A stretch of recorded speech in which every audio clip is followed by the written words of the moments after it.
बहुत ही सत्कारयोग गुरु खालसा डायस ते सोबित संत जन विद्वान जन वाहिगुरु जी का खालसा वाहिगुरु जी की फतेह। संचालनकर्ता ने हुक्म लाया है कि 7 मिनट लाने हैं। मैं 5 मिनटां च एक साखी तुहाडे नाल सांझी करके गुरु नानक पातशाह दे प्रकाश पुरब की जां उन्हां दे आगमन की जिहड़ी भाई वीर सिंह ने अपने गुरु नानक चमत्कार दे विच अपने अनुभव दे विचों गुरु नानक पातशाह दे प्रकाश का उन्होंने एक चित्र सिरजिया है कि गुरु नानक पातशाह का जिहड़ा इस संसार ते आगमन किवें भाई मेहता कालू जी के घरे किस कारण करके होया। जिथों साखी भाई वीर सिंह ने शुरू की, कहते भी जदों गुरु नानक पातशाह दे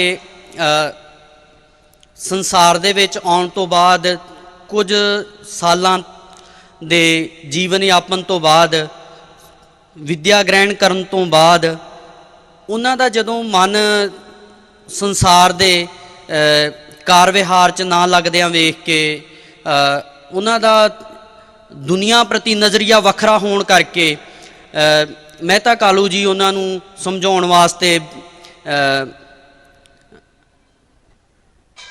बेबे नानकी जी नूं भी प्रेरदे रहिंदे ते घर दे विच उन्हां दी गलबात चलदी रहिंदी। इस तरीके दी पुरातन जन्म साखी चों पूरा हवाला मिलदा है भी किस तरीके नाल ओह माता तृप्ता जी नूं भी कहंदे ने ते बेबे नानकी जी नूं भी कहंदे ने भी तुसीं इन्हां नूं समझाओ ये दुनिया दे विच क्यों नहीं अपना मन लाउंदे। इसे गलबात दे दौरान एक दिन का वो चित्र सीरज रहे ने कि शाम का वेला आ ते घर च बहुत ज़्यादा उस दिन टेंशन बनी हुई है इस गल की भी मेहता कालू जी पूछ रहे ने घरे आन के शाम नूं प्रशादा छकण वेले भी नानक नानक कित्थे है। वो कहंदे भी अंदर ही ने। तो पुछदे भी अज प्रशादा छकिया कि नहीं, कहंदे भी नहीं छकिया। अज बाहर गए सी कि नहीं, कहंदे भी एक बारी गए सी ते थोड़े समय लिए जाके फिर अंदर आन के मंजे ते पै गए। वो बेबे नानकी नूं कहंदे भी तुसीं समझाओ इन्हां नूं ते वो चले जांदे अंदर जाके गल करदे। वो अपने मंजे ते बिल्कुल आनंद चित अवस्था च बैठे हुंदे आ ते एक बारी कमाउंदे ने वो दूजी वारी कमाउंदे ने अग्गों कोई आवाज़ नहीं देंदे। फिर तीजी वारी वो ये गल कहंदे ने उन्हां नूं भी वीर जी माता पिता बहुत दुखी ने।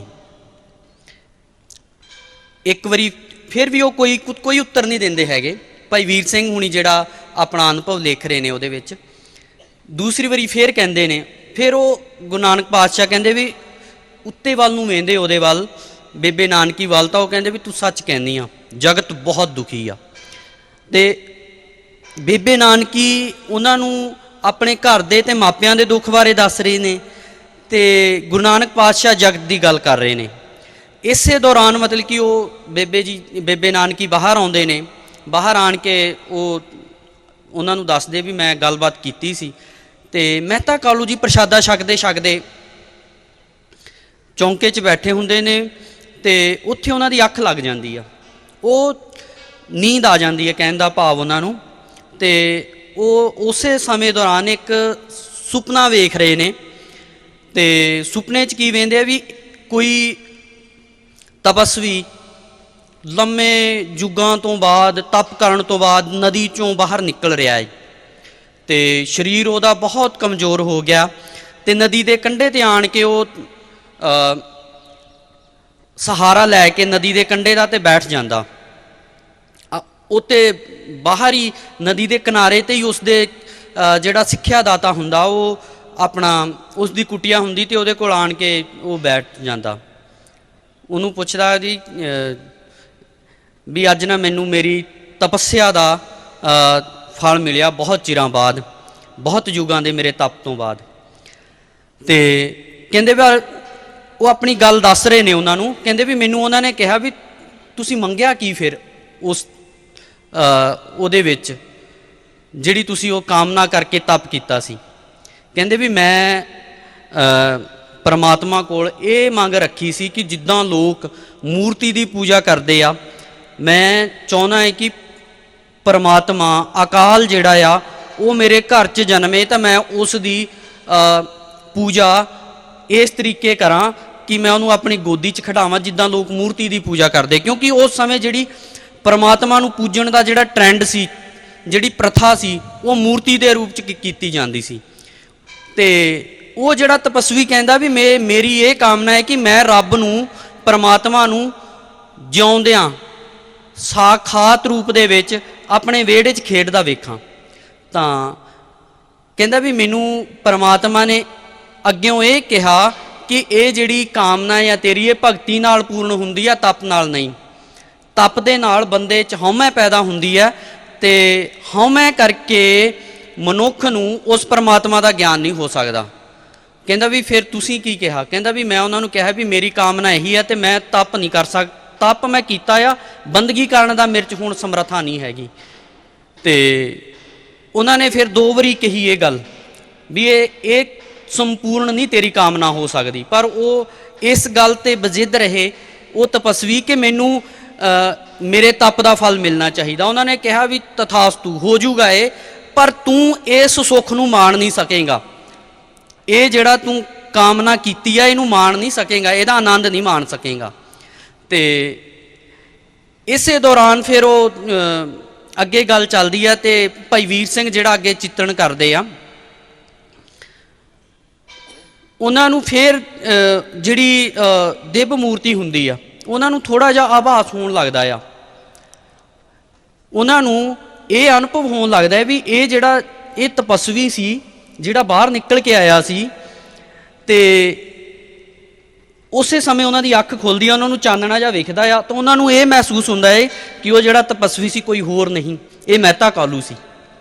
ਤੇ ਉਹ ਛੇਤੀ ਛੇਤੀ ਅੰਦਰ ਜਾਂਦੇ ਆ। ਅੰਦਰ ਜਾ ਕੇ ਉਹ ਵੇਖਦੇ ਆ ਵੀ ਉੱਥੇ ਗੁਰੂ ਨਾਨਕ ਪਾਤਸ਼ਾਹ ਉੱਥੇ ਹੁੰਦੇ ਨਹੀਂ। ਉਹ ਇੱਕ ਸਮੇਂ ਉਸੇ ਸਮੇਂ ਉਹਦੇ ਮੱਥਾ ਟੇਕ ਕੇ ਉੱਥੋਂ ਖੜੇ ਹੁੰਦੇ ਆ ਤੇ ਵੇਂਦੇ ਵੀ ਗੁਰੂ ਨਾਨਕ ਪਾਤਸ਼ਾਹ ਤਾਂ ਉੱਥੇ ਹੈ ਨਹੀਂ। ਪਰ ਉਸੇ ਸਮੇਂ ਦੌਰਾਨ ਉਹਨਾਂ ਨੂੰ ਫਿਰ ਇਹ ਅਨੁਭਵ ਹੋ ਜਾਂਦਾ ਆ ਵੀ ਮੈਂ ਸੁਪਨਾ ਵੇਖ ਰਿਹਾ ਸੀ, ਇਹ ਸੱਚ ਨਹੀਂ ਹੈਗਾ।